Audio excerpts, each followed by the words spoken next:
인간은 혼자서는 살아갈 수 없는 존재라고 합니다. 하지만 나에게 악영향을 미치는 사람과는 억지로 관계를 이어나갈 필요는 없습니다. 요즘 손절이라는 단어를 많이 사용하는데요.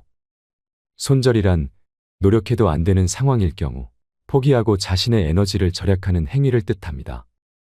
인간관계에서 손절이란 내 좋은 기운을 뺏고 마음을 지치게 하는 사람으로부터 완전히 벗어나는 것입니다. 인간관계를 맺음에 있어 우리는 좋은 관계와 나쁜 관계를 구별할 줄 알아야 합니다.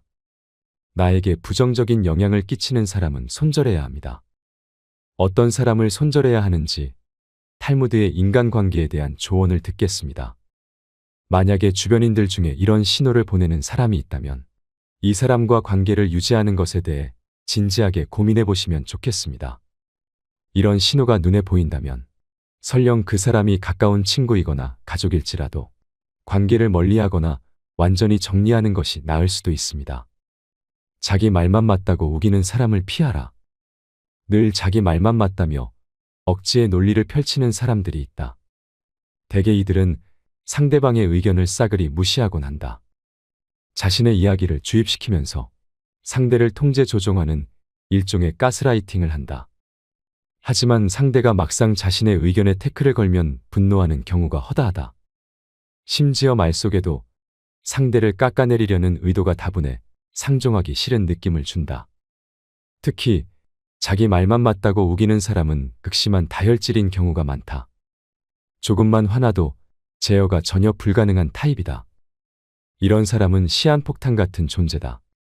아직 큰 사고는 안 쳤어도 언젠가 크게 사고칠 유형이다.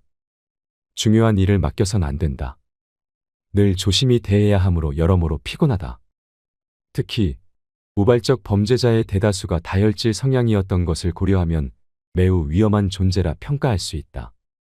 이들은 같이 있으면 무섭다.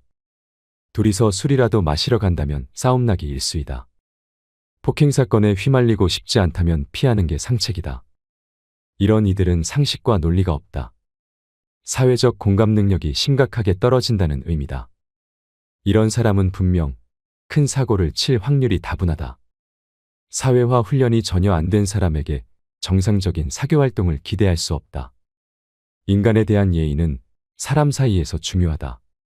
항상 그런 것은 아니지만 욱하는 성질을 종종 내고 그것의 빈도가 잦아지고 나아지지 않는다면 당신은 그 사람의 만만한 상대가 된 것이다.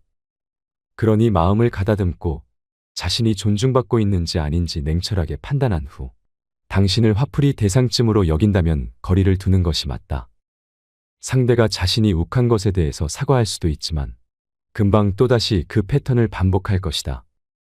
당신은 그 사람의 희생양이 될 필요가 전혀 없다. 지갑을 안 들고 다니는 사람은 피하라. 인간관계를 맺어보면 여러 타입의 사람이 있지만 만났을 때 처음 내뱉는 말이 돈 없어라고 말하는 사람들이 있다. 만약 정말 형편이 좋지 않다면 그런 것은 얼마든지 이해할 수 있다. 하지만 그들을 살펴보면 평소 자기가 하고 싶은 것들은 모두 누리고 삶을 즐기면서도 유독 사람을 만날 때가 되면 돈이 없다 말하고 밥을 얻어먹거나 무언가 부탁을 한다면 그 인간관계는 오래 갈 수 없으니 일찌감치 정리하는 것이 이롭다. 인간관계에서는 서로가 서로에게 잘해야만 그 관계가 오래 유지될 수 있음에도 상대방은 나를 이용하려 하고 있으니 결코 좋은 인간관계가 이루어질 수 없다. 남을 존중하지 않고 자기 자신만을 존중하는 사람은 없는 것만 못한 법이다. 자기 필요할 때만 연락하는 사람은 피하라. 인간관계에서 자주 만나거나 연락을 하고 지내지는 않는 사이인데 어쩌다 연락이 오면 서로 안부도 묻지 않고 자신의 요구만 말하는 사람이 있다. 평소에는 연락이 없다가도 자기가 필요할 때만 연락하는 사람은 친구라고 할 수 없는 사람이다. 이런 사람은 즉시 손절하는 것이 이롭다. 부탁을 들어준다는 것은 나의 재산이나 시간을 써서 남에게 이득을 주는 행동이므로 굉장히 조심스러워야 함에도 불구하고 자주 접하지도 않는 사람에게 이러한 부탁을 하는 사람은 굉장히 뻔뻔하고 자기 중심적인 사람일 가능성이 높다. 더 이상 이용당하지 말고 과감하게 잘라내라. 자신의 이익이 충족되면 언제든 떠나는 사람은 손절해야 할 사람이다. 자신의 목적 달성을 위해 필요한 순간에만 불현듯 나타나는 사람들이 있다. 필요할 때만 찾아오면 필요한 걸 얻을 수 없고, 인간관계는 필요로만 맺어지는 계약관계가 아니다. 종교나 정치적 신념을 강요하는 사람은 피하라. 사람은 모두가 같을 수는 없다. 결국 사람 간의 관계는 서로의 다름을 인정하면서 배움의 가치를 얻어가는 것이다. 따라서 그게 아무리 자신에게 좋다 한들 남에게 강요해서는 안 되는 법이지만, 그 중에서도 종교나 정치적인 신념은 결코 강요해서는 안 된다. 이런 사람을 계속 만나는 것은 매우 피곤한 일이고, 실제로도 인간관계에서 신념으로 인해 다툼이 일어나고 주먹다짐으로 번지기까지 한다. 이런 사람들을 맞춰주기 위해서는 내 신념을 속이던지 신념을 포기해야만 한다. 이런 사람과 의미 없이 논쟁하지 마라. 시간만 아까울 뿐이다. 현명한 사람들은 어떠한 상황에서도 상대방의 자존심을 짓밟는 의미 없는 논쟁은 하지 않는다. 그게 어떤 주제가 됐든지 간에 논쟁이 시작되면 원래 성격보다 자기 관점을 더 세게 고집하기 십상이다. 자존심 겨루기를 하는 것이다. 사실 이러한 논쟁은 아무런 의미도 없고 필요도 없다. 논쟁에서 졌다고 해도 큰 의미가 없다. 한편 상대방을 철저히 눌러 이겼다 한들 무슨 소용이 있으랴. 그것은 일시적으로 승리를 거둔 것일 뿐, 그 승리의 쾌감은 결코 오래가지 못한다. 이뿐만 아니라 가장 큰 문제점은 논쟁에서의 승리를 상대방의 자존심을 짓밟은 대가로 얻었다는 것이다. 남의 체면을 깎아 얻은 승리 때문에 상대로부터 원한을 사서 언젠가 큰 화를 당할지도 모르는 일이다. 만났을 때 괴로운 친구는 피하라. 우리 인간관계에서는 친구와 약속을 정하면 약속이 취소가 되길 바라는 마음이 들고, 만나도 크게 재미도 없고 핑계를 대서라도 그냥 집에 있고 싶어지는 그런 친구가 생기기 마련이다. 처음에는 만나면 즐거웠던 친구가 점점 재미없어지고 나와 안 맞는 것 같다는 생각이 들면 인간관계를 정리해야 하는 하나의 신호로 받아들여도 좋다. 왜냐하면 살아가는 세월 동안 그 친구도 변했고 나도 많이 변했을 것이다. 예전에는 함께 생활하며 그 친구와 닮은 점도 많았을 것이고 교우관계도 비슷했을 테지만, 결국에는 접하는 사람들도 달라지고 마주치는 상황도 크게 달라졌다. 그렇기에 예전에는 만나면 즐거웠던 사람도 나이가 들수록 안 맞는다고 느끼는 것이다. 내가 귀찮고 힘들어하는 만큼 그 친구 또한 나를 만나는 것을 귀찮고 힘들어할 가능성이 매우 높다. 인간관계는 일방이 아닌 쌍방이기 때문이다. 따라서 그와 나 자신을 위해서라도 조금씩 연락을 멀리하며 서서히 거리를 두는 것을 진지하게 고민해 보는 것이 좋다. 특히 귀를 닫고 남의 말을 듣지 않는 사람은 상대가 무슨 말을 해도 이미 자기 안에 답이 있다. 자기만 옳다고 생각하고 상대방이 하는 이야기를 깔보거나 업신여기기까지 한다. 사람은 경청할수록 겸손해지고 상대를 존중하게 된다. 사람의 위치가 어디에 있든 모든 생각은 일리가 있는 의견이다. 자신의 입만 말하는 입인 줄 착각하는 불쌍한 사람들이 있다. 갈수록 불편하고 멀어지는 관계라면 이런 이유일 가능성도 높다. 불편한 사람과 멀어지는 것은 당연한 것이다.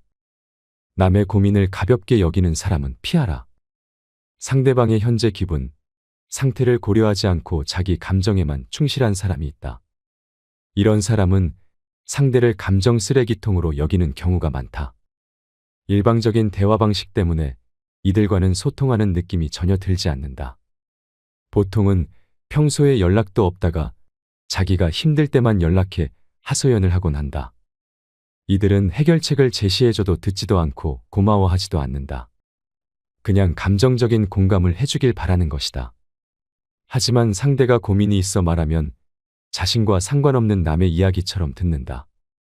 이 세상에 무거운 고민과 가벼운 고민은 따로 존재하지 않는다. 내가 느끼기에는 별것 아닌 고민도 남에게는 죽을 만큼 힘든 상황일 수도 있기 때문이다. 왜냐하면 삶의 무게는 상대적이라 사람마다 각자가 느끼는 삶의 무게는 제각각 다르기 때문이다. 이러한 사실에도 불구하고 항상 자신의 고민만 중요하고 남의 고민 앞에서는 그런 거 가지고 뭘 그러냐는 태도로 일관하거나 남의 고민을 두고 내가 멘탈이 약해서 그래라는 등 배려 없이 자기 하고 싶은 대로 말하는 친구와는 계속해서 고민을 나누거나 기쁨을 나눌 필요가 없다. 남을 존중하지 않고 자기 자신만을 존중하는 사람은 없는 것만 못한 법이다. 다른 사람을 존중하는 마음을 가져라. 상대방이 어떤 사람이든 그 사람을 고유의 인격체로서 존중해 주어야 그 사람의 마음을 열 수 있다. 아주 어린 아이조차도 자신을 존중하는지 아닌지를 100% 직감할 수 있거늘 사람 간의 기본적인 존중이 없는 사람이 세상에는 정말 많다. 남을 존중하는 가장 쉬운 방법은 그 사람에게 마음을 표현하는 것이다. 마음을 표현하지 못하는 사람은 가깝게 두지 말고 내 자신이 그렇다면 고쳐라. 고마우면 고맙다고, 미안하면 미안하다고 큰 소리로 말하는 것이 올바른 인간관계의 기본인 법이다. 감사할 때 마음으로만 고맙다고 생각하는 것은 감사 인사가 아니다. 남은 내 마음속까지 읽을 만큼 한가하지 않다. 감사를 표현하지 않는 사람을 멀리하고 나 역시 남들에게 감사할 일이 있으면 감사를 꼭 표현하라.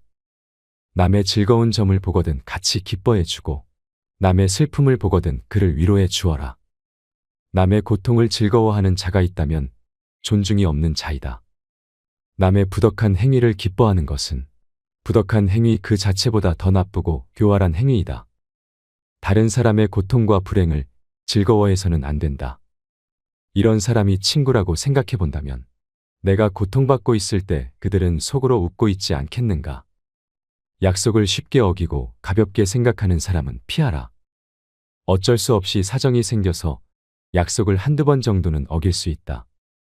하지만 사정이 있더라도 미안해 해야 하는 것이 인간의 도리이고 반복되지 않도록 주의해야 하는 것이 인간관계에서의 예의다. 하지만 약속을 어기는 것은 물론이거니와 약속을 했다는 사실조차 잊어버리고 상습적으로 약속을 어기는 사람이 있다면 그런 인간관계는 하루빨리 정리하는 게 좋다. 인간관계는 절대 일방이 될 수 없다. 서로가 서로를 존중함으로써 만들어지는 관계에서 나를 존중하지 않는 사람을 억지로 데리고 갈 필요가 없다. 당신은 존중받을 권리가 있는 사람임을 결코 잊지 마라. 자신의 푸념만 계속하는 사람은 피하라. 자신의 푸념만 계속하는 사람은 매사에 부정적인 사람이다. 안 돼, 하지마, 넌 안 되라고 말하며 부정적인 에너지를 발산한다. 말끝마다 불만이 가득한 사람과 같이 대화를 하다 보면 결국은 지치게 된다. 기가 빨리는 듯한 느낌도 든다. 보통 이들은 자신이 처한 환경 탓만 하고 개선 의지를 보이는 경우는 드물다. 불평불만에 가득 찬 사람은 당신까지 우울하게 만들 뿐이다. 예나 지금이나 우울하지 않은 사람은 드물다. 모두가 우울할 때가 있고 그 우울함을 위로받고 싶어 한다. 하지만 이러한 푸념도 그 상황에 맞게 해야 하는 것이지. 상황에 맞지 않는 푸념은 다른 사람에 대한 배려가 없는 사람이다. 나는 상대방과 즐거운 시간을 보내고 싶은데 상대방이 매번 자신의 우울한 점만을 계속해서 말하는 것은 나에 대한 배려는 온데간데 없고 그저 자신의 나쁜 감정을 버리기 위한 쓰레기통으로 생각하는 것이다. 상대방이 나에게 버린 나쁜 감정을 받아들이면 감정 쓰레기통이 되는 법이다. 그저 안 받으면 그만이니 그 사람과의 관계를 재설정하는 것을 진지하게 고민해 보아라.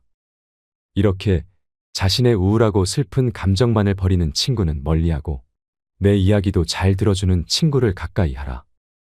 자연은 우리에게 두 개의 귀와 두 개의 눈을 주었고 혀는 오직 하나만을 허락하였다. 이것은 왜일까 생각해보면 분명 말하기보다는 듣고 보기를 더 많이 하라는 하늘의 뜻일 것이다.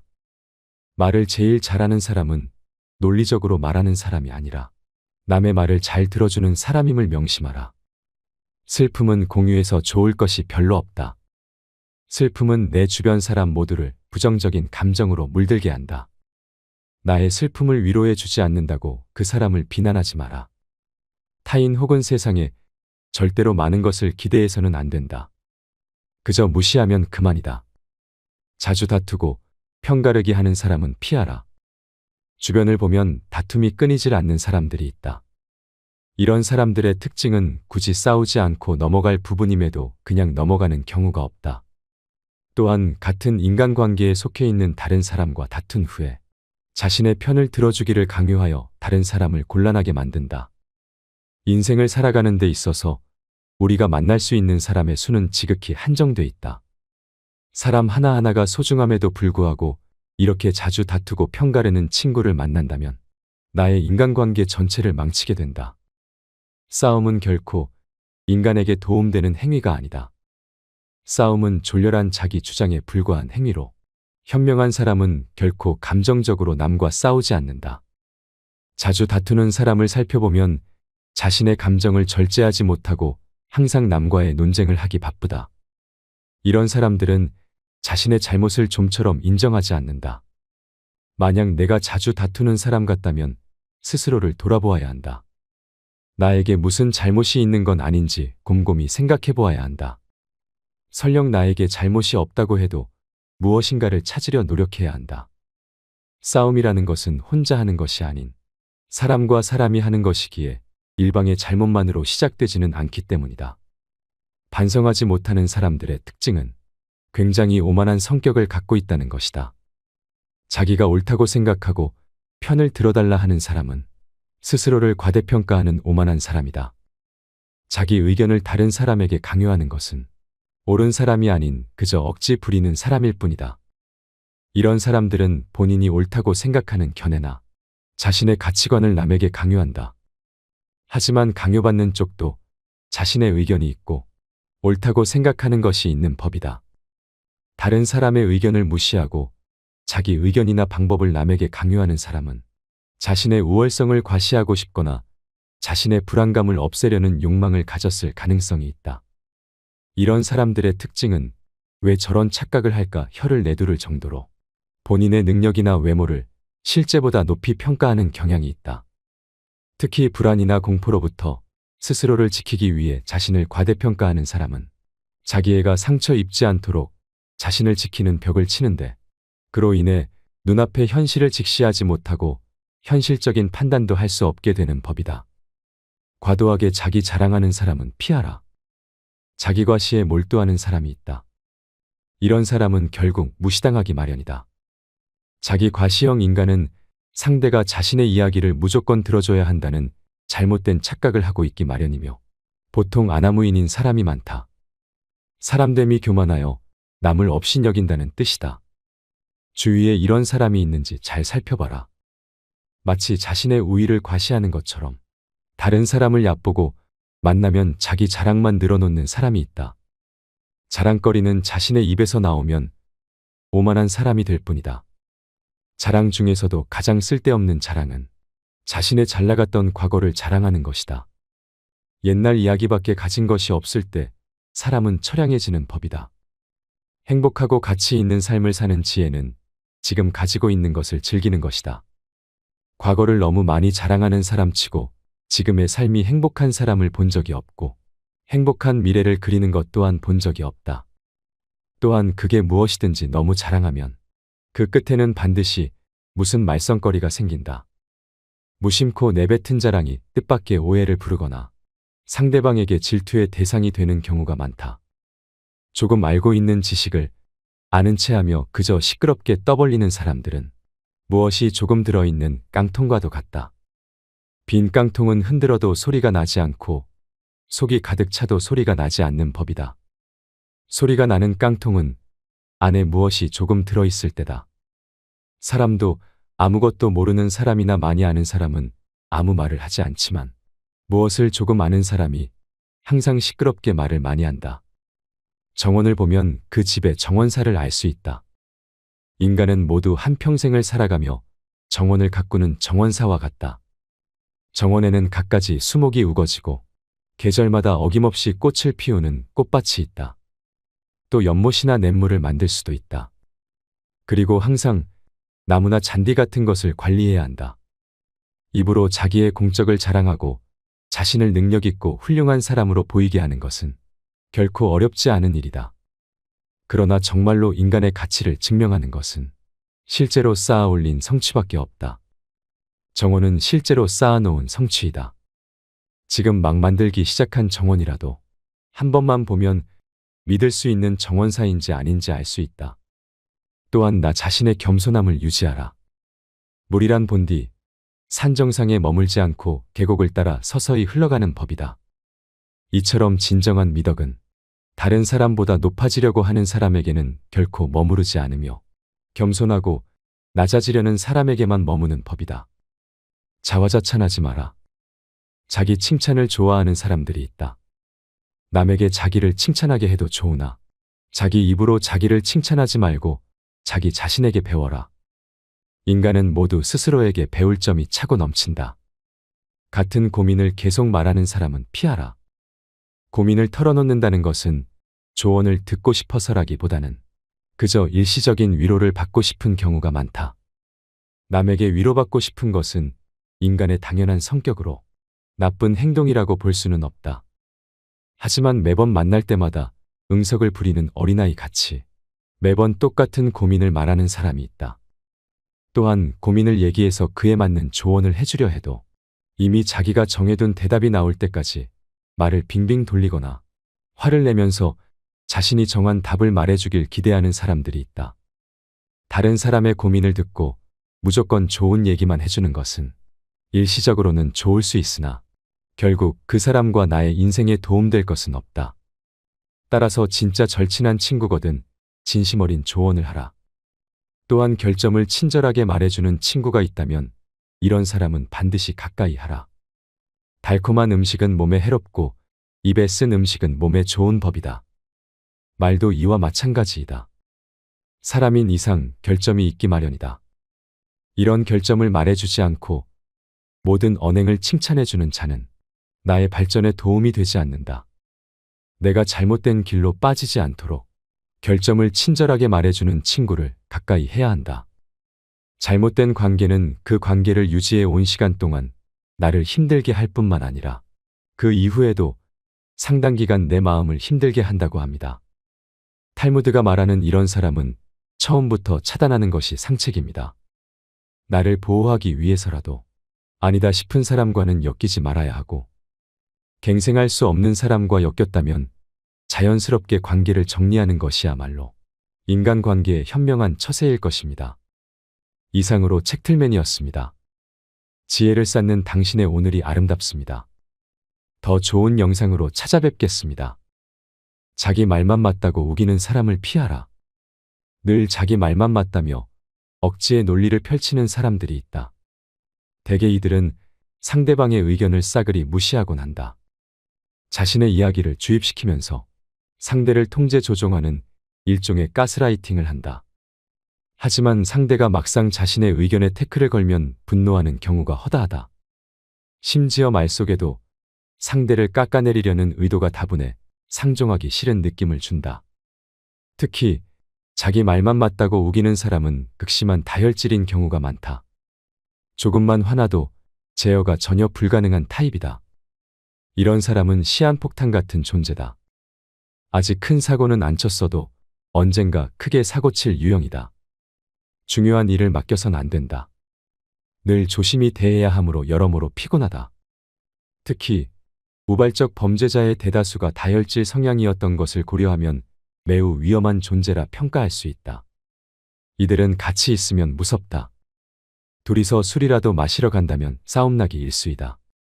폭행 사건에 휘말리고 싶지 않다면 피하는 게 상책이다. 이런 이들은 상식과 논리가 없다. 사회적 공감 능력이 심각하게 떨어진다는 의미다.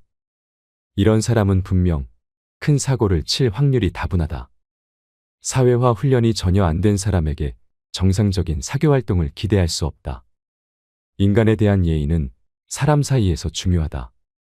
항상 그런 것은 아니지만 욱하는 성질을 종종 내고 그것의 빈도가 잦아지고 나아지지 않는다면 당신은 그 사람의 만만한 상대가 된 것이다.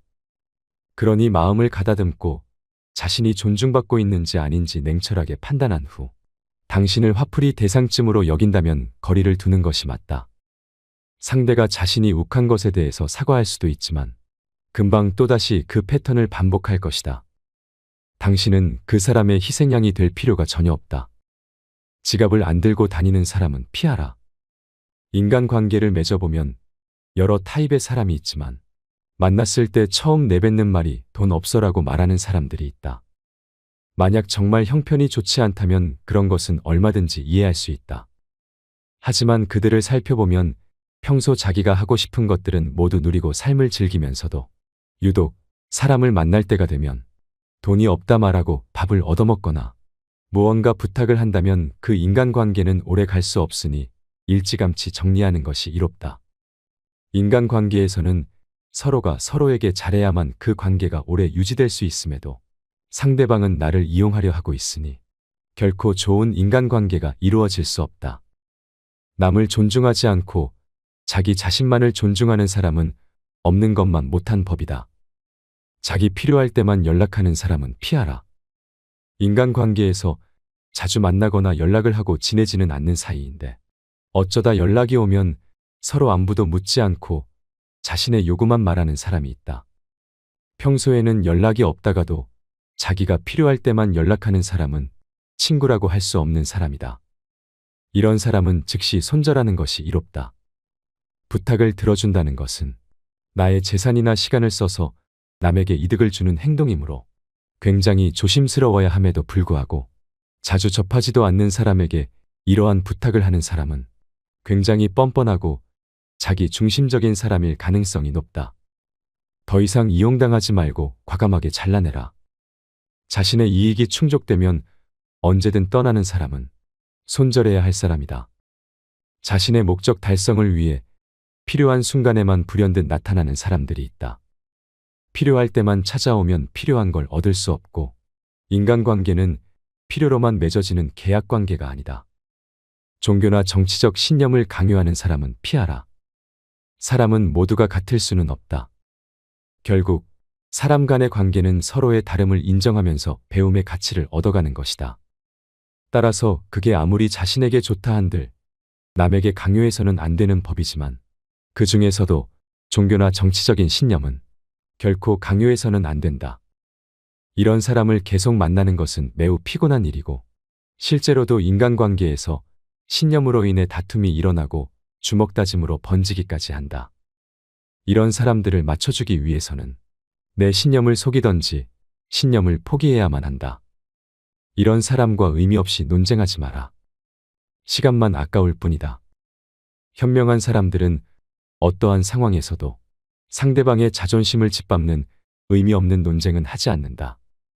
그게 어떤 주제가 됐든지 간에 논쟁이 시작되면 원래 성격보다 자기 관점을 더 세게 고집하기 십상이다.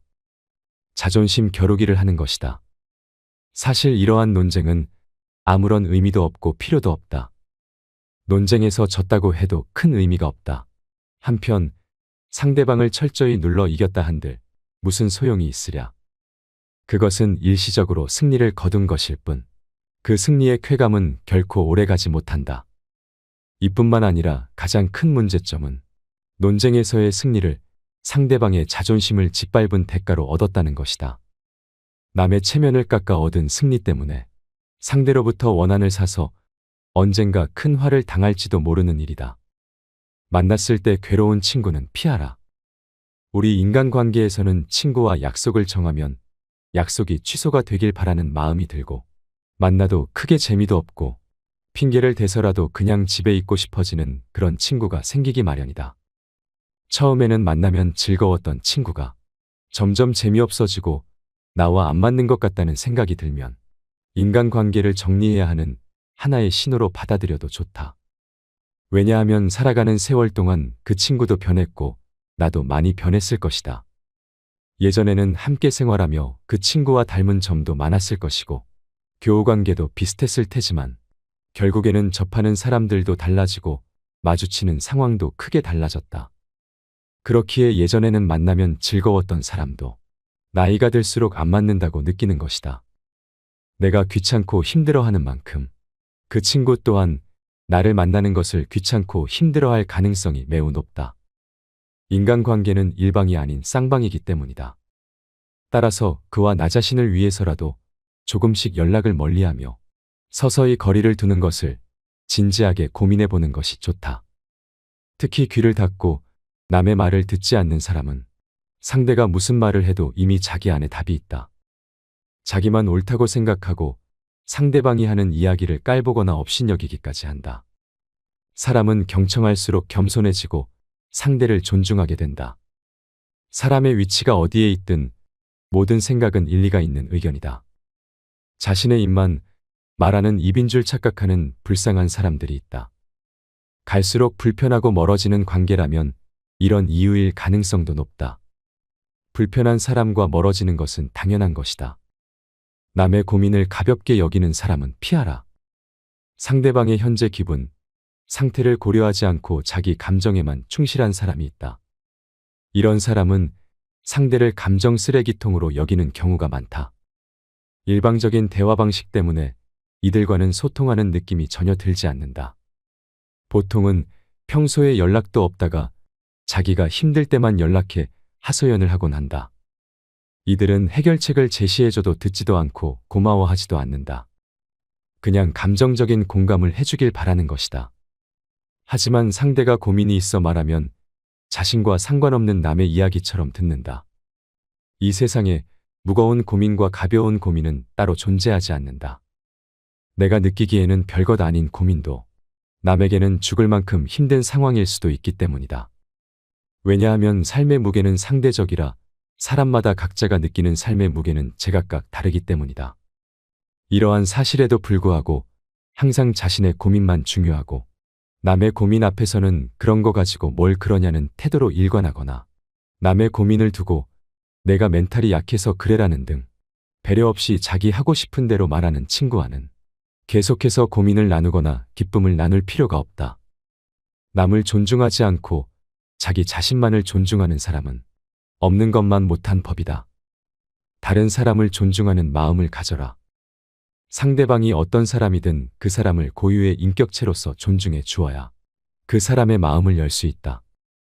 아주 어린 아이조차도 자신을 존중하는지 아닌지를 100% 직감할 수 있거늘 사람 간의 기본적인 존중이 없는 사람이 세상에는 정말 많다. 남을 존중하는 가장 쉬운 방법은 그 사람에게 마음을 표현하는 것이다. 마음을 표현하지 못하는 사람은 가깝게 두지 말고 내 자신이 그렇다면 고쳐라. 고마우면 고맙다고, 미안하면 미안하다고 큰 소리로 말하는 것이 올바른 인간관계의 기본인 법이다. 감사할 때 마음으로만 고맙다고 생각하는 것은 감사 인사가 아니다. 남은 내 마음속까지 읽을 만큼 한가하지 않다. 감사를 표현하지 않는 사람을 멀리하고 나 역시 남들에게 감사할 일이 있으면 감사를 꼭 표현하라. 남의 즐거운 점을 보거든 같이 기뻐해주고 남의 슬픔을 보거든 그를 위로해 주어라. 남의 고통을 즐거워하는 자가 있다면 존중이 없는 자이다. 남의 부덕한 행위를 기뻐하는 것은 부덕한 행위 그 자체보다 더 나쁘고 교활한 행위이다. 다른 사람의 고통과 불행을 즐거워해서는 안 된다. 이런 사람이 친구라고 생각해 본다면 내가 고통받고 있을 때 그들은 속으로 웃고 있지 않겠는가? 약속을 쉽게 어기고 가볍게 생각하는 사람은 피하라. 어쩔 수 없이 사정이 생겨서 약속을 한두 번 정도는 어길 수 있다. 하지만 사정이 있더라도 미안해 해야 하는 것이 인간의 도리이고 반복되지 않도록 주의해야 하는 것이 인간관계에서의 예의다. 하지만 약속을 어기는 것은 물론이거니와 약속을 했다는 사실조차 잊어버리고 상습적으로 약속을 어기는 사람이 있다면 그런 인간관계는 하루빨리 정리하는 게 좋다. 인간관계는 절대 일방이 될 수 없다. 서로가 서로를 존중함으로써 만들어지는 관계에서 나를 존중하지 않는 사람을 억지로 데리고 갈 필요가 없다. 당신은 존중받을 권리가 있는 사람임을 결코 잊지 마라. 자신의 푸념만 계속하는 사람은 피하라. 자신의 푸념만 계속하는 사람은 매사에 부정적인 사람이다. 안 돼, 하지마, 넌 안 되라고 말하며 부정적인 에너지를 발산한다. 말끝마다 불만이 가득한 사람과 같이 대화를 하다 보면 결국은 지치게 된다. 기가 빨리는 듯한 느낌도 든다.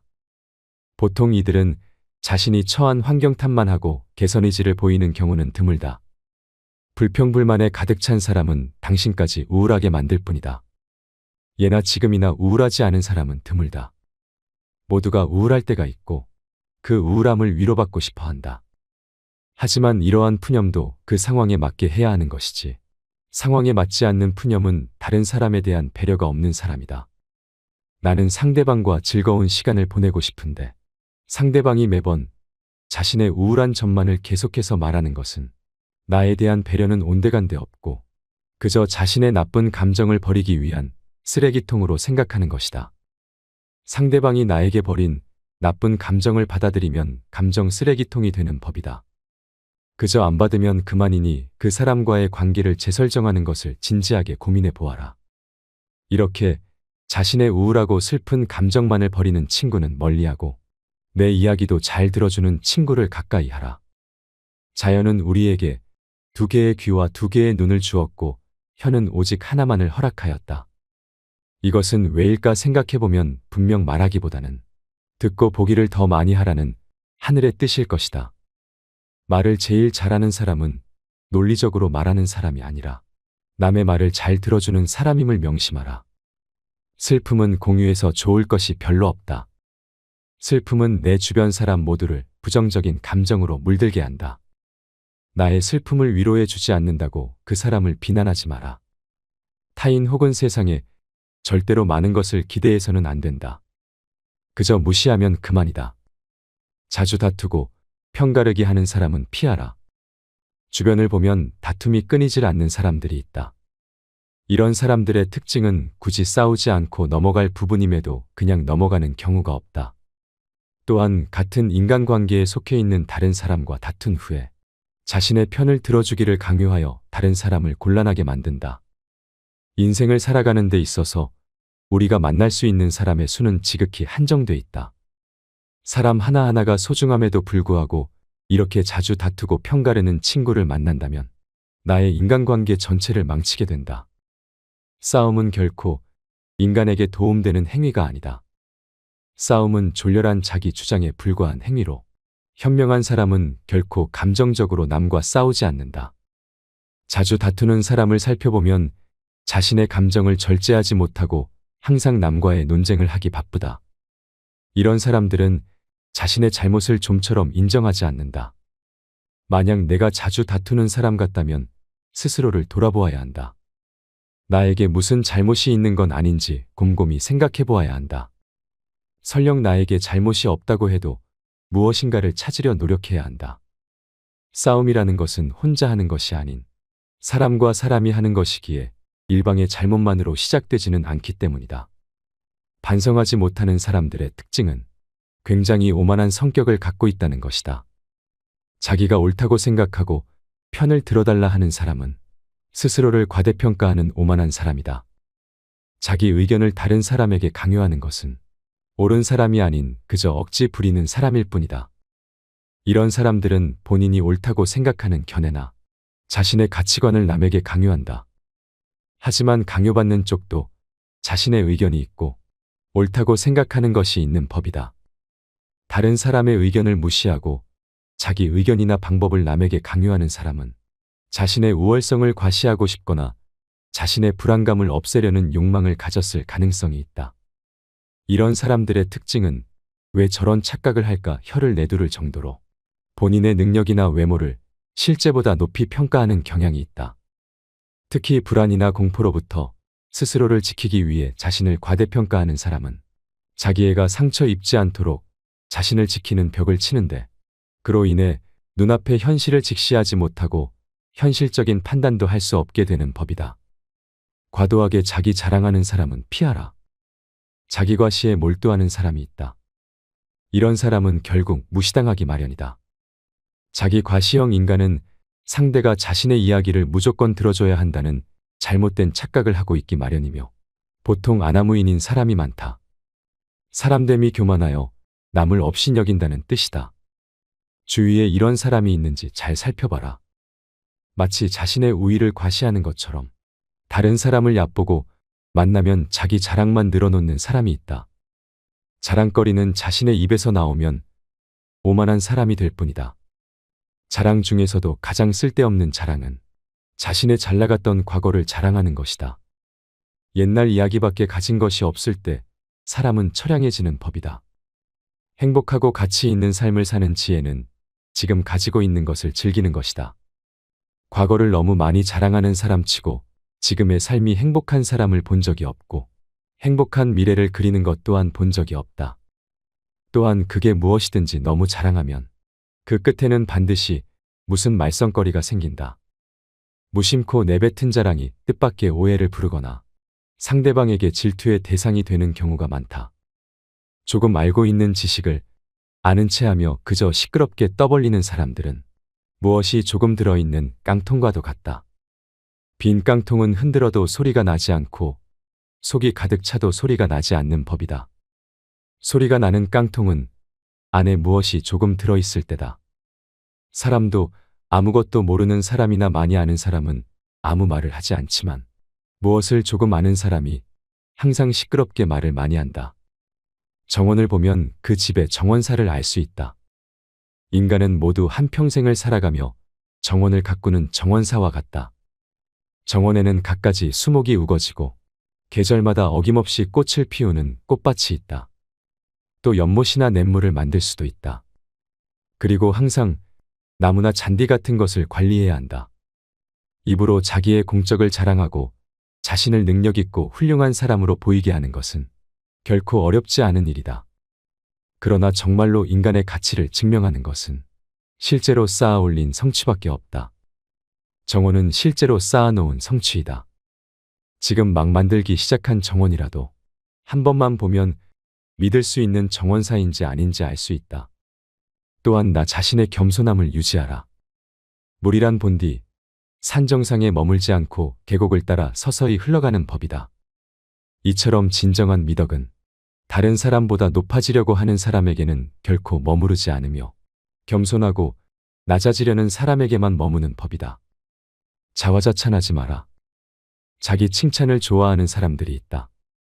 남에게 자기를 칭찬하게 해도 좋으나 자기 입으로 자기를 칭찬하지 말고 자기 자신에게 배워라. 인간은 모두 스스로에게 배울 점이 차고 넘친다.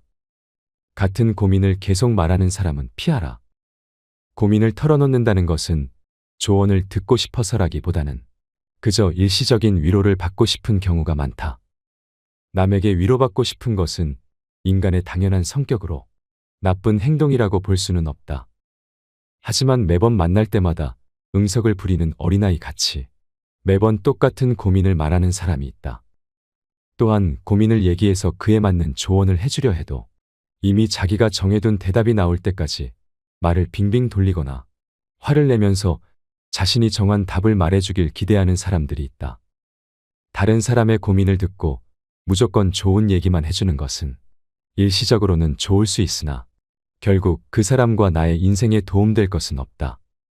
따라서 진짜 절친한 친구거든 진심 어린 조언을 하라.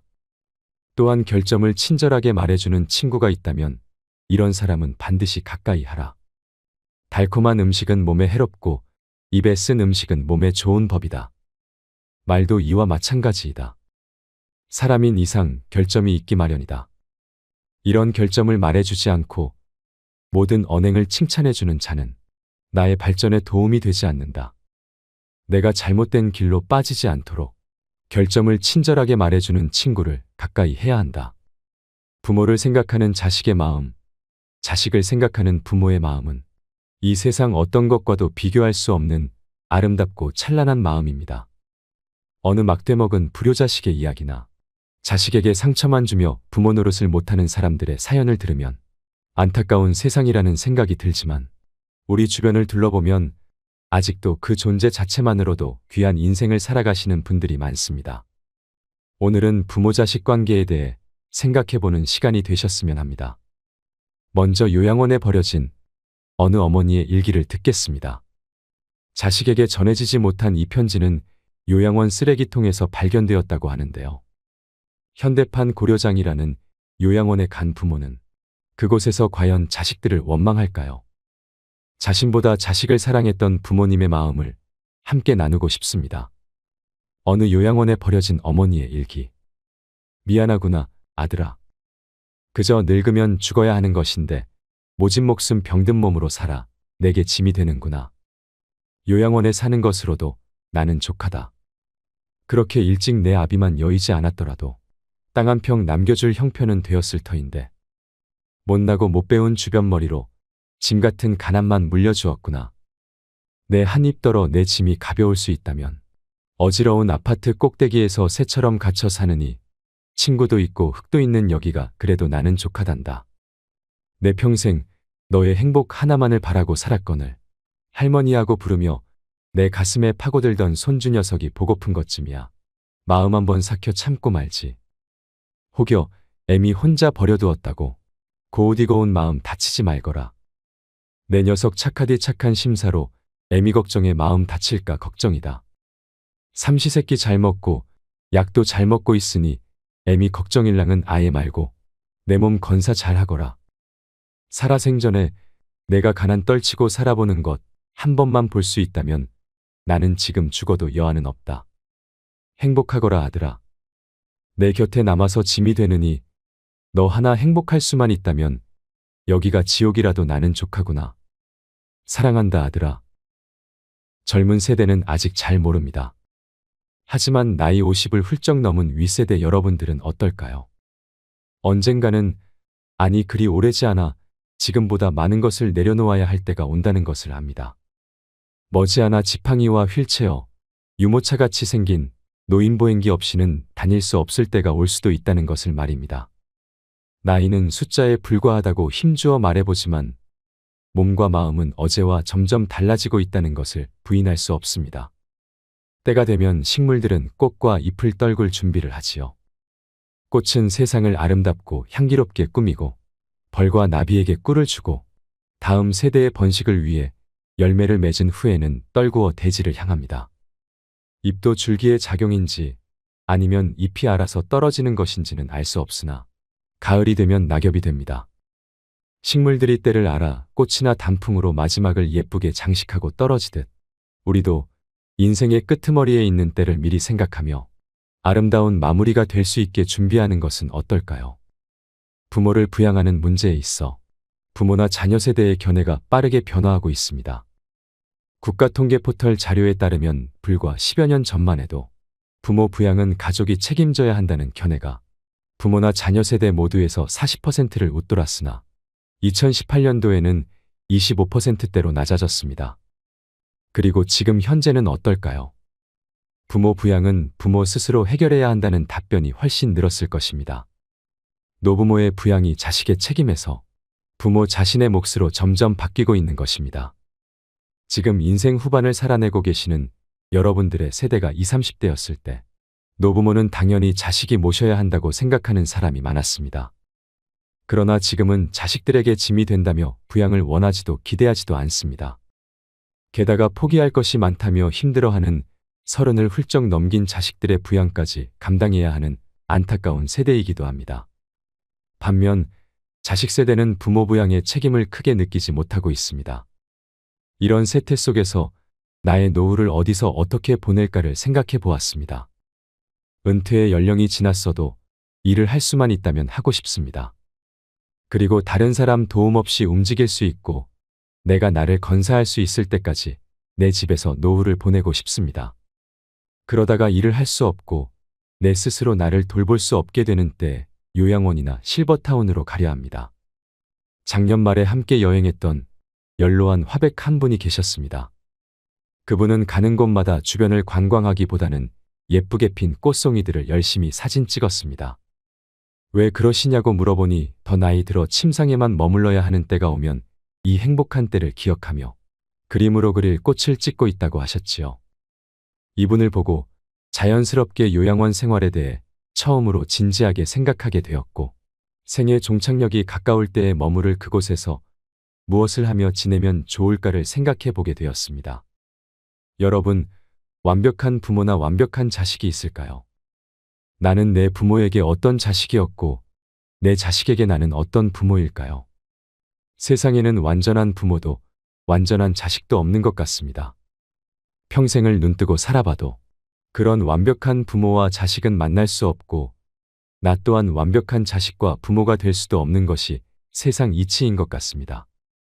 그러니 내가 완벽한 자식이 아니라고 완벽한 부모가 못 되었다고 너무 마음 아파하지 않으셨으면 합니다. 불완전한 인간인 부모를 향해 불만을 갖고 원망하기 시작하면 끝이 없습니다. 1950, 60년대에 모두가 가난했던 시절. 굶는 것이 일상이었던 시절에 먹이지도 못할 자식 왜 낳느냐고 원망했던 자식들이 커서 자식을 낳았습니다. 굶기는 부모가 되지 않으리라 마음먹고 열심히 밭일하며 굶지 않게 길렀다면 그들이 만족했을까요? 그의 자식들은 먹이기만 하면 다인가 남들처럼 제대로 가르치지도 못하면서 하며 불만을 토로할지도 모릅니다. 그들이 부모가 되어 내 자식은 잘 가르치리라 마음먹고 열심히 돈을 벌어 자기는 못 받은 교육을 자식에게 시켰다고 해볼까요? 그러나 그들은 공부하라는 소리만 했지 언제 우리와 함께 했느냐고 말할지도 모릅니다. 요즘 아이를 기르는 젊은 부부들 중에는 부모가 공부하라는 강요만 했지 위로와 공감을 받은 경험이 없었기에 자신들도 자식 교육을 어떻게 해야 할지 몰라 너무 힘들다며 부모를 탓하는 경우를 보았습니다. 부모가 되고 나이가 들다 보면 어린 시절에 부모에게 불효했던 것을 뒤늦게 깨닫고 마음 아파합니다.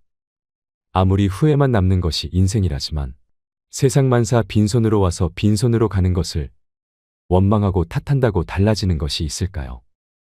여러분, 눈을 감고 한번 생각해 보세요. 내 앞에 있는 그 사람을 이해하고자 마음먹으면 이해 못할 것도 없습니다. 지금 이 영상을 보고 계신 여러분들처럼 지혜를 찾고 마음 공부를 한다는 것은 이러한 깨달음을 얻는 일이기도 합니다. 그래서 저도 그러했기에 자식이 나를 서운하게 하는 일이 있다 해도 이해하려 합니다. 완벽할 순 없어도 그렇게 마음을 가지려고 노력하려 합니다. 아쉬움과 후회 속에서도 묵묵히 걸음을 내디디며 살아가는 것이 인생이니까 말입니다. 남극에는 극도의 추위 속에 회색머리 엘버트로스라는 새가 산다고 합니다. 이 새는 새끼를 단 한 마리만 낳습니다. 그리고 거친 바람 속에서 새끼를 품어 기르지요. 그런데 부모 새가 먹이 사냥을 나갈 때 강풍이 불어 새끼가 둥지에서 벗어나기라도 한다면 그 새끼는 몇 시간 버티지 못하고 얼어 죽는다고 합니다. 그런데 둥지로 돌아온 부모 새는 둥지 바로 밑에 떨어진 새끼를 알아보지 못합니다. 새끼가 소리내어 울고 버둥거려도 소용이 없습니다. 강한 바람이 새끼를 밀어내면 부모 새들은 새끼를 못 찾고 새끼 스스로 둥지로 올라가야만 살 수가 있는 것입니다. 엘버트로스는 시각과 소리, 냄새로는 새끼를 구별하지 못하고 새끼가 둥지 안에 있어야만 자신의 새끼로 인지하기 때문이랍니다. 부모는 자기 자식에게 최고의 것을 주고 싶고 이를 위해 최선을 다합니다. 하지만 부모 엘버트로스가 둥지에서 떨어진 새끼를 올리고 싶어도 안 보이고 듣지 못해 새끼를 도울 수 없듯이 부모는 자식에게 모든 걸 해주고 싶어도 몰라서 능력이 없어서 그리 태어났기 때문에 할 수 없는 경우가 너무 많습니다. 자식도 마찬가지일 것입니다. 자식은 부모가 내게 해준 게 무엇인가 묻지 말고 부모는 너 같은 자식 낳아봐라 하지 말았으면 합니다. 부모는 그냥 부모이기에 소중하고 자식은 그냥 자식이기에 소중하기 때문입니다. 여러분, 지금 인생 후반을 살고 계시나요? 나이 들어간다는 것에 외로움을 느끼시는 분들이 많습니다. 지금껏 쉬지 않고 열심히 살아온 것 같은데 마음이 헛헛하고 공허함만 가득합니다. 자식들이 장성해서 독립하고 이 정도면 되었다 할 때에도 문득 섭섭함이 밀려올 때도 있을 것입니다. 자식들은 부모의 마음을 모른다고 합니다. 늙은 부모와 젊은 자식은 생각이 다르다고 하지요. 이 간극을 지금 얼마나 느끼고 계신가요? 부모는 끼니 때마다 자식 걱정을 하지만 자식은 도움이 필요할 때마다 부모 생각을 하고 부모는 장성한 자식 결혼 걱정을 하지만 자식은 부모 장래 걱정을 한다고 말하는 분들도 있습니다. 젊어서는 인생이 긴 것으로 생각되지만 늙어서 살아온 날들을 돌아보면 아무것도 아니더라 말씀하시면서 말이죠. 동네에 혼자 살던 노인이 얼마 전에 돌아가셨습니다. 자식들은 서울에 살고 재작년 가을에 아내는 세상을 먼저 떠나 자식들과 함께 서울 산다는 것도 쉽지 않아 혼자 사시던 노인, 팔순이 넘으신 할아버지였습니다. 노인이 남긴 유품 중에는 메이커 운동화 2켤레, 오리털 잠바 2벌, 모두 다 새 것이었습니다. 장례식에 다녀온 사람들은 하나같이 아껴서 못하려고 하더랍니다. 나이 든 사람들은 옛날 어려웠던 시대를 살아온 탓에 뭐든지 아끼는 습관이 몸에 밴 탓이겠지요. 자식들이 생일 선물로 사준 메이커 운동화, 오리털 잠바, 그것이 뭐가 아깝다고 아끼고 아껴. 평소에는 시장에서 산 비메이커 운동화에 오래된 잠바 차림으로 운동도 다니던 노인이었는데 아껴서 못하려고 장례식장에 다녀온 사람들은 아쉬워했습니다. 모르는 소리 말아요. 그 노인 못 사는 작은 아들이 평택인가 그쪽에 사는데 결혼도 못하고 막일로 살아가고 어쩌다 고향집에 오면 헌잠바 차림에 헌운동화를 신고 왔는데 아마 그 아들 주려고 아껴둔 것일 거라고 노인의 친구분은 말씀하셨습니다. 부모의 마음은 항상 못 사는 자식들 생각뿐인데 그랬던 분이 돌아가시면 사람들은 마음이 아파 혀를 찹니다. 부모 속 썩히는 자식놈들도 많은 세상인데 살아생전 자식들이 사준 좋은 신발, 좋은 옷을 입고라도 살지. 죽은 노인이 안타까워하는 소리랍니다. 그런데 이렇게 장례식에 온 사람들도 안타까워하는데 자식들의 마음은 어떨까요? 자식들은 부모의 마음을 정말 모를까요? 그렇게 돌아가신 부모님을 보며 얼마나 가슴이 아플까요? 저는 그렇게 생각합니다. 나중에 남겨질 자식들을 위해서라도 여러분들이 정말 행복한 인생을 살다가 누리다가 가셔야 한다고 말이죠. 자식이 맛있는 거 사주면 미안해하지 말고 더 맛있게 먹고, 자식이 자그만 선물 사주면 왜 샀냐 하지 말고 더 잘 쓰고, 나중에 네 명이 다 하고 나서도 우리 자식들이 우리 부모님 그래도 정말 그때 좋아하셨었는데 라며 떠올릴 수 있는 추억 하나름 안겨주시는 건 어떨까요? 못해드린 미안함과 죄송함으로 자책하는 것보다 지금 이 순간 사랑하는 이들과 꿈같은 여행한다고 생각하시면서 행복한 하루하루를 보내셨으면 좋겠습니다. 돈이 많지 않아도 괜찮습니다. 제가 중학교 때 부모님과 약수터 뒷산에 놀러 간 적이 있었습니다. 주머니에는 동전 몇 개뿐이었지요. 그 동전으로 자판기에 있는 200원짜리 코코아를 뽑아서 나눠 먹었는데 그때 부모님께서 행복해 하시던 모습이 아주 선합니다. 부모님이 자식이 행복하길 바라듯 자식도 부모님이 행복하길 바란답니다. 우리 모두 행복했으면 좋겠습니다. 작고 소소한 기쁨을 마음껏 누리면서 사세요. 마지막으로 어떤 부모가 자식에게 남긴 편지를 함께 들으시면 좋겠습니다. 요양원에 나를 보낼 자식들에게. 가족들은 요양원 생활을 하겠다는 내 생각에 반대할지도 모른다. 그러나 대부분의 우리 세대들이 그리 생각하는 것처럼 나도 가족들의 짐이 되고 싶지 않다. 그렇게 해야 내 마음이 편할 것 같다. 그래서 몸은 가라앉아도 정신이 양호하다면 내 스스로 요양원을 찾을 것이다. 하지만 알츠하이머병 등으로 그런 판단조차 할 수 없는 때가 온다면 그때 나를 요양원으로 보내라고 이 글을 통해 부탁하련다. 얘들아, 나의 머리가 나와 너희들을 내 기억에서 밀어낸다면 그때는 꼭 나를 요양원으로 보내다오. 우리 엄마는 그림 그리기를 좋아하니 펜과 종이를 늘 마련해 주세요. 낙지는 못 드세요. 내가 좋아하는 것과 싫어하는 것을 그곳 사람들에게 미리 알려주렴. 간간히 내게 찾아와서 너희를 보게 해다오. 낯선 사람 보듯 누구세요 하더라도 내 마음속 깊은 어딘가에서 너희를 알아보고 기뻐할지 모른단다. 행복했던 시절 이야기를 들려주거나 사진을 보여주렴. 비록 내가 먼 곳으로 눈을 돌린다 해도 내 영혼 어딘가에서 알아보고 즐거워할 것이다. 사랑하는 내 자식들아, 미안해하지 말아라. 엄마는 너희들 덕분에 충분히 행복했다. 이 글을 보니 어떤 마음이 드시나요? 저도 나중에 자식들에게 이런 편지를 써줄 날이 오겠지요. 마음을 비워야 행복하다는 말이 있습니다. 술잔은 비워야 채워지게 마련이고 마음은 비워야 행복해지게 마련입니다. 사랑은 자주 표현을 해야 깊은 맛이 나고 이별은 짧을수록 아픔의 상처가 줄어들게 마련입니다. 사랑은 보듬을수록 뜨겁고 행복해지고 이별은 보듬을수록 아프게 마련이며 행복은 기뻐할수록 커지게 마련이고 불행은 불행하다고 느낄수록 슬프게 마련입니다. 기쁨은 나눌수록 2배로 커지고 슬픔은 나눌수록 절반으로 줄어들며 사랑은 받은 사람보다 사랑을 주는 사람이 더 행복하게 마련입니다. 아파서 흘리는 눈물은 무쇠처럼 무겁고 좋아서 흘리는 눈물은 바람처럼 가벼우며 슬퍼서 흘리는 눈물은 얼음처럼 차갑고 기뻐서 흘리는 눈물은 불꽃처럼 뜨겁게 마련입니다. 욕심은 부릴수록 불행이 늘어나고 욕심을 줄일수록 행복이 늘어납니다. 나를 비우면 행복이 찾아오게 되고 나를 채우면 불행이 찾아오게 되며 내가 나를 높이면 총알이 날아오고 내가 나를 낮추면 칼끝도 무뎌지게 마련입니다. 인생을 살다 보면 좋은 날만 있을까요?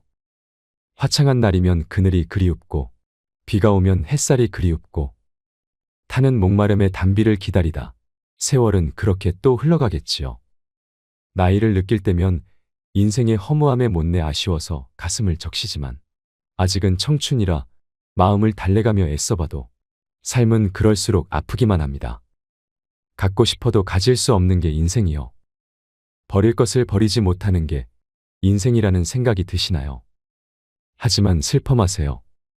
아쉬운 채로 미련이 남은 채로 가만히 두어도 괜찮습니다. 흐르는 강물이 맑기만 하겠습니까? 부는 바람 속에 먼지인들 없겠습니까? 예쁜 꽃잎마저 기다림은 있었거늘 나비 꿈을 꾸며 기다리며 사는 것을 흐르는 강물도 때로는 굽이치는데 살아온 세월만큼 별만큼 많은 사연 청춘이 아깝다고 세월을 잡을 수 있을까요? 오늘도 어제처럼 세월은 흐르건만 꿈꾸는 그날까지 즐겁게 살다 갑시다. 사람들은 가슴에 남모르는 불빛 하나를 안고 살아가고 있다고 합니다. 그 불빛이 언제 환하게 빛날지 아무도 모릅니다.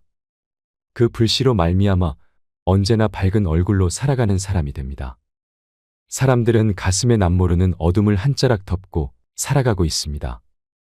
그 어둠이 언제 거칠지 아무도 모릅니다. 그러나 그는 그 어둠 때문에 괴로워하다가 결국은 그 어둠을 통해 빛을 발견하는 사람이 됩니다. 사람들은 가슴에 남모르는 눈물 한 방울씩을 날마다 흘리며 살아가고 있습니다. 그 눈물이 언제 마를지 아무도 모릅니다. 그러나 그는 그 눈물로 말미암아 날마다 조금씩 아름다운 사람이 됩니다. 사람들은 가슴에 꼭 용서받아야 할 일, 한 가지씩 숨기고 살아가고 있습니다. 그 용서가 어떤 것인지 아무도 모릅니다. 그러나 그는 날마다 용서를 구하다가 어느새 모든 것을 용서하는 사람이 됩니다. 사람들은 가슴에 꼭 하고 싶은 말 하나씩 숨기고 살아가고 있습니다. 그 말이 어떤 말인지 아무도 모릅니다. 그러나 그는 숨기고 있는 그 말을 통해 하고 싶은 말을 아름답게 하는 사람이 됩니다. 사람들은 가슴에 남모르는 미움 하나씩 품고 살아가고 있습니다. 그 미움이 어떤 것인지 아무도 모릅니다. 그러나 그는 그 미움을 사겨내다가 결국은 모두를 사랑하는 사람이 됩니다. 사람들은 가슴에 남모르는 희망의 씨앗 하나를 묻고 살아가고 있습니다. 그 희망이 언제 싹틀지 아무도 모릅니다. 그러나 그는 희망의 싹이 트기를 기다리다가 아름다운 삶의 열매를 맺는 사람이 됩니다. 이상으로 책틀맨이었습니다. 지혜를 쌓는 당신의 오늘이 아름답습니다. 더 좋은 영상으로 찾아뵙겠습니다. 부모를 생각하는 자식의 마음, 자식을 생각하는 부모의 마음은 이 세상 어떤 것과도 비교할 수 없는 아름답고 찬란한 마음입니다. 어느 막대먹은 불효자식의 이야기나 자식에게 상처만 주며 부모 노릇을 못하는 사람들의 사연을 들으면 안타까운 세상이라는 생각이 들지만 우리 주변을 둘러보면 아직도 그 존재 자체만으로도 귀한 인생을 살아가시는 분들이 많습니다. 오늘은 부모-자식 관계에 대해 생각해보는 시간이 되셨으면 합니다. 먼저 요양원에 버려진 어느 어머니의 일기를 듣겠습니다. 자식에게 전해지지 못한 이 편지는 요양원 쓰레기통에서 발견되었다고 하는데요. 현대판 고려장이라는 요양원에 간 부모는 그곳에서 과연 자식들을 원망할까요? 자신보다 자식을 사랑했던 부모님의 마음을 함께 나누고 싶습니다. 어느 요양원에 버려진 어머니의 일기. 미안하구나, 아들아. 그저 늙으면 죽어야 하는 것인데 모진 목숨 병든 몸으로 살아 내게 짐이 되는구나. 요양원에 사는 것으로도 나는 족하다. 그렇게 일찍 내 아비만 여의지 않았더라도 땅 한 평 남겨줄 형편은 되었을 터인데 못나고 못 배운 주변머리로 짐 같은 가난만 물려주었구나. 내 한 입 덜어 내 짐이 가벼울 수 있다면 어지러운 아파트 꼭대기에서 새처럼 갇혀 사느니 친구도 있고 흙도 있는 여기가 그래도 나는 족하단다. 내 평생 너의 행복 하나만을 바라고 살았거늘 할머니하고 부르며 내 가슴에 파고들던 손주 녀석이 보고픈 것쯤이야. 마음 한번 삭혀 참고 말지. 혹여 애미 혼자 버려두었다고 고우디고운 마음 다치지 말거라. 내 녀석 착하디 착한 심사로 애미 걱정에 마음 다칠까 걱정이다. 삼시세끼 잘 먹고 약도 잘 먹고 있으니 애미 걱정일랑은 아예 말고 내 몸 건사 잘 하거라. 살아생전에 내가 가난 떨치고 살아보는 것 한 번만 볼 수 있다면 나는 지금 죽어도 여한은 없다. 행복하거라 아들아. 내 곁에 남아서 짐이 되느니 너 하나 행복할 수만 있다면 여기가 지옥이라도 나는 족하구나. 사랑한다 아들아. 젊은 세대는 아직 잘 모릅니다. 하지만 나이 50을 훌쩍 넘은 윗세대 여러분들은 어떨까요? 언젠가는, 아니 그리 오래지 않아 지금보다 많은 것을 내려놓아야 할 때가 온다는 것을 압니다. 머지않아 지팡이와 휠체어, 유모차같이 생긴 노인보행기 없이는 다닐 수 없을 때가 올 수도 있다는 것을 말입니다. 나이는 숫자에 불과하다고 힘주어 말해보지만 몸과 마음은 어제와 점점 달라지고 있다는 것을 부인할 수 없습니다. 때가 되면 식물들은 꽃과 잎을 떨굴 준비를 하지요. 꽃은 세상을 아름답고 향기롭게 꾸미고 벌과 나비에게 꿀을 주고 다음 세대의 번식을 위해 열매를 맺은 후에는 떨구어 대지를 향합니다. 잎도 줄기의 작용인지 아니면 잎이 알아서 떨어지는 것인지는 알 수 없으나 가을이 되면 낙엽이 됩니다. 식물들이 때를 알아 꽃이나 단풍으로 마지막을 예쁘게 장식하고 떨어지듯 우리도 인생의 끄트머리에 있는 때를 미리 생각하며 아름다운 마무리가 될 수 있게 준비하는 것은 어떨까요?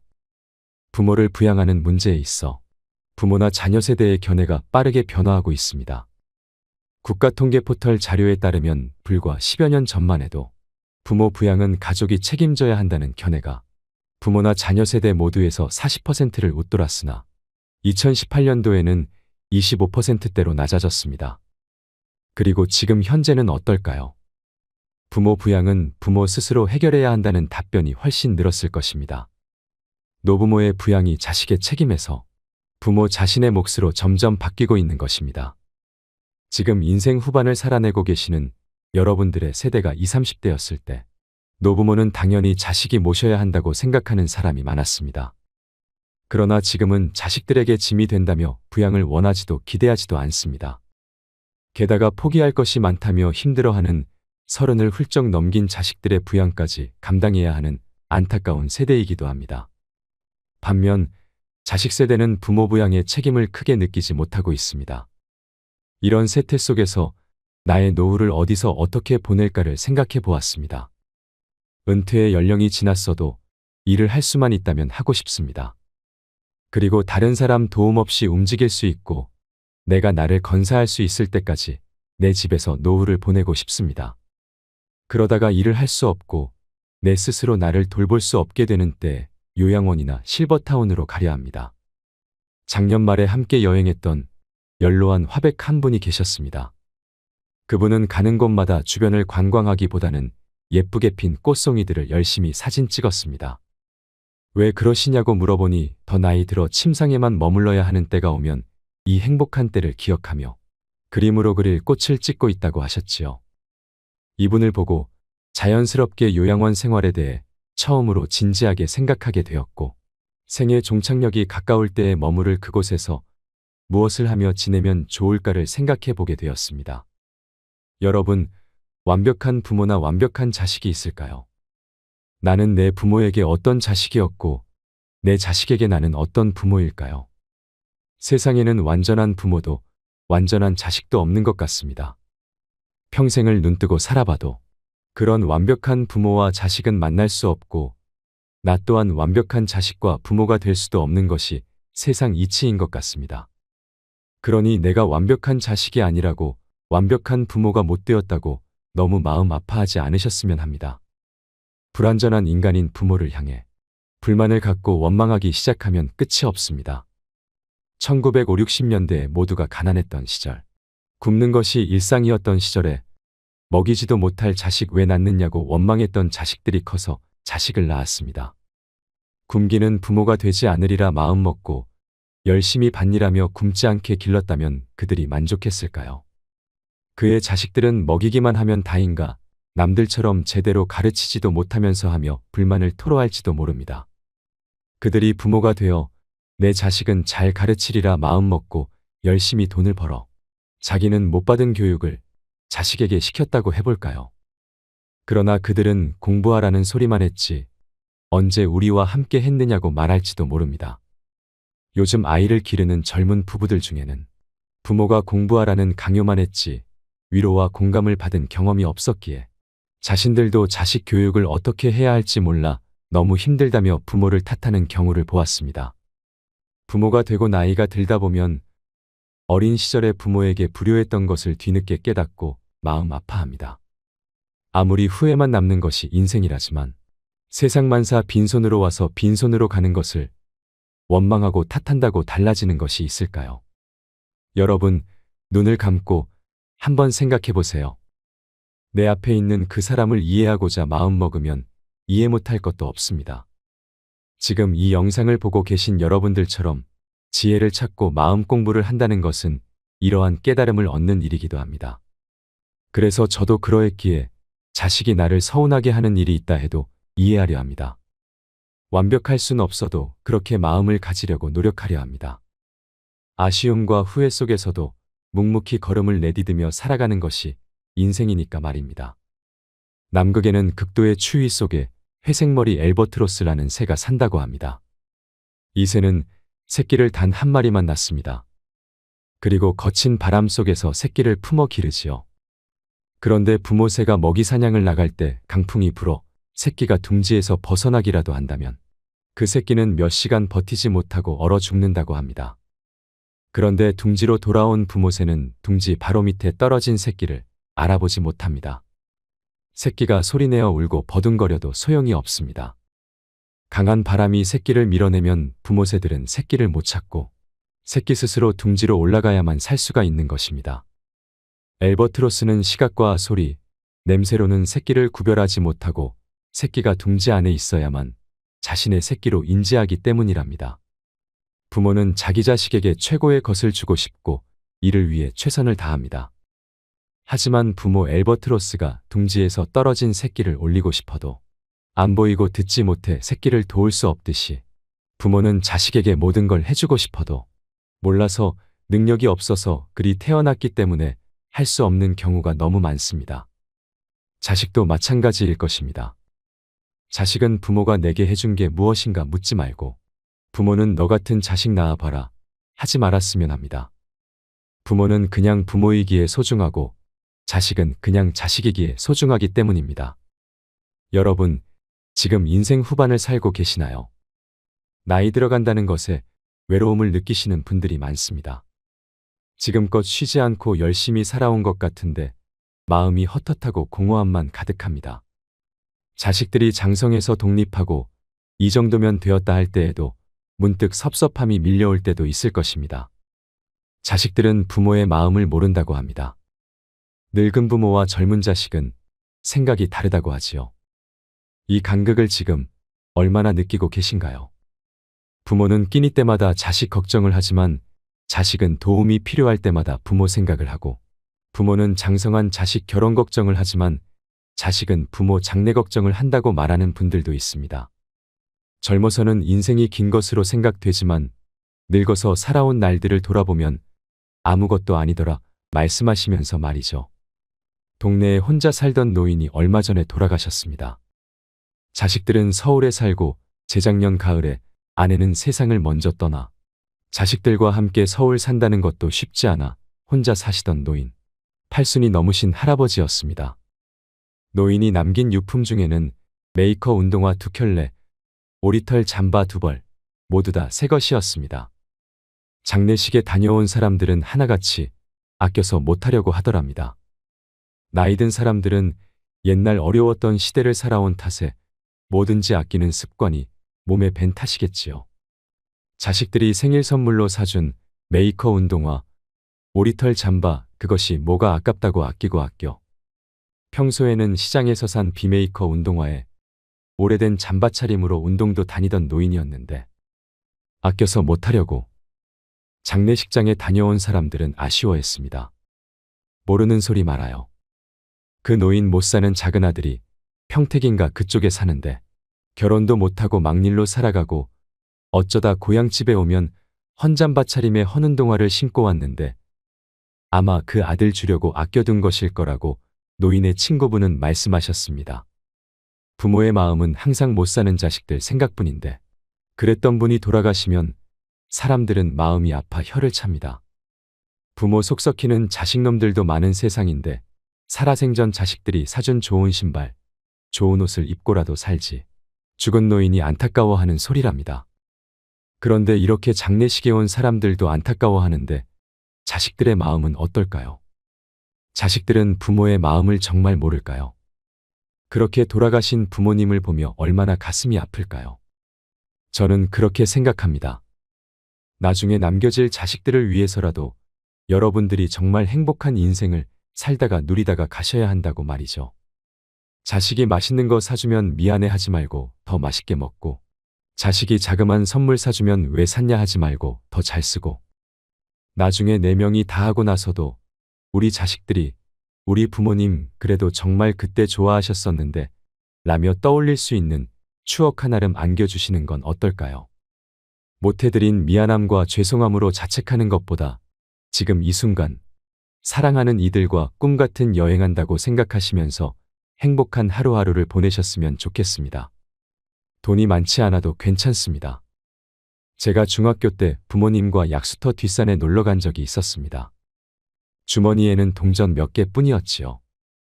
그 동전으로 자판기에 있는 200원짜리 코코아를 뽑아서 나눠 먹었는데 그때 부모님께서 행복해 하시던 모습이 아주 선합니다.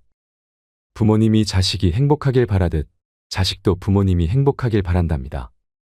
우리 모두 행복했으면 좋겠습니다. 작고 소소한 기쁨을 마음껏 누리면서 사세요. 마지막으로 어떤 부모가 자식에게 남긴 편지를 함께 들으시면 좋겠습니다. 요양원에 나를 보낼 자식들에게. 가족들은 요양원 생활을 하겠다는 내 생각에 반대할지도 모른다. 그러나 대부분의 우리 세대들이 그리 생각하는 것처럼 나도 가족들의 짐이 되고 싶지 않다. 그렇게 해야 내 마음이 편할 것 같다. 그래서 몸은 가라앉아도 정신이 양호하다면 내 스스로 요양원을 찾을 것이다. 하지만 알츠하이머병 등으로 그런 판단조차 할 수 없는 때가 온다면 그때 나를 요양원으로 보내라고 이 글을 통해 부탁하련다. 얘들아, 나의 머리가 나와 너희들을 내 기억에서 밀어낸다면 그때는 꼭 나를 요양원으로 보내다오. 우리 엄마는 그림 그리기를 좋아하니 펜과 종이를 늘 마련해 주세요. 낙지는 못 드세요. 내가 좋아하는 것과 싫어하는 것을 그곳 사람들에게 미리 알려주렴. 간간히 내게 찾아와서 너희를 보게 해다오. 낯선 사람 보듯 누구세요 하더라도 내 마음속 깊은 어딘가에서 너희를 알아보고 기뻐할지 모른단다. 행복했던 시절 이야기를 들려주거나 사진을 보여주렴.